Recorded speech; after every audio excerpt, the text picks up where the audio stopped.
right, in this video, I'm going to show you how to factor this higher order polynomial.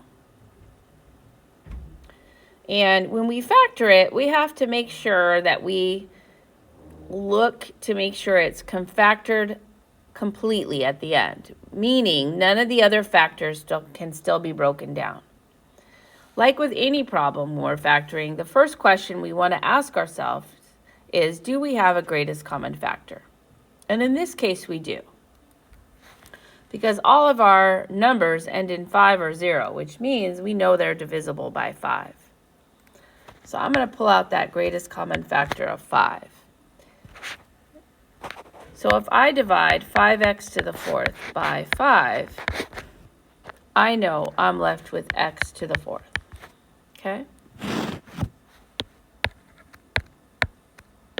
When I divide negative 10x squared by 5, I'm left with negative x squared.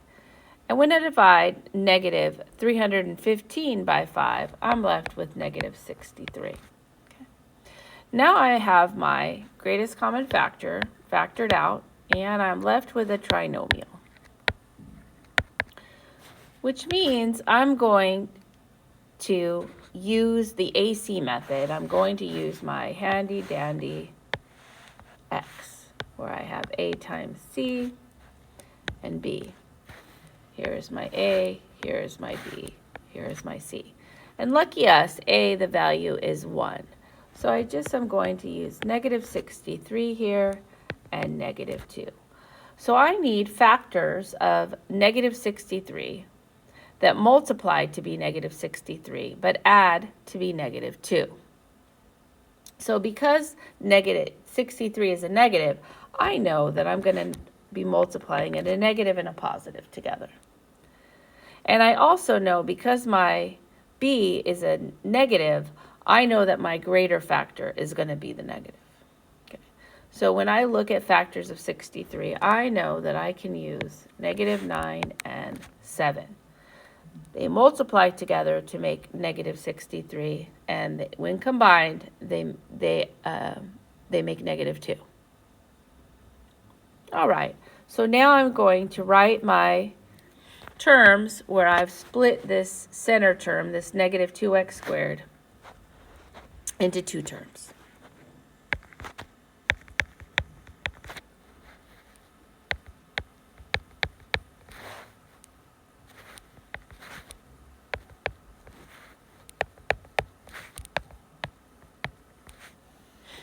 So basically, I've replaced this negative 2x squared with my 2 factors using that variable x squared. So now I can factor by grouping, factoring my first 2 terms and then factoring my second 2 terms. So x to the 4th plus 7x squared. What is my greatest common factor? Well, it happens to be x squared. So if I divide x to the 4th by x squared, I know that I end up with x squared. I have to subtract that too. When I divide positive 7x squared by x squared, I end up with 7. Now, what is my greatest common factor of my second 2 terms? So negative 9x squared minus 63. And I know it's going to end up being negative 9. So when I divide negative 9x squared by negative 9, I end up with x squared. And when I divide negative 63 by negative 9,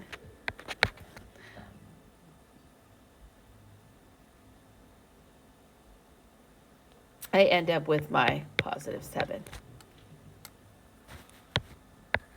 All right, so now I can factor out my x squared plus 7.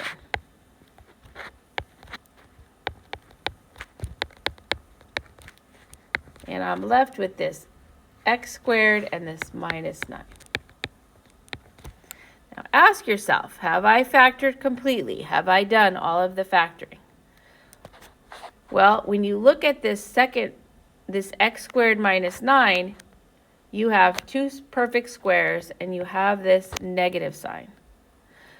So no, we haven't finished because we can split, we can factor this second term using difference of squares. I know I'm going to have 1 plus and 1 minus. Now I have factored it completely.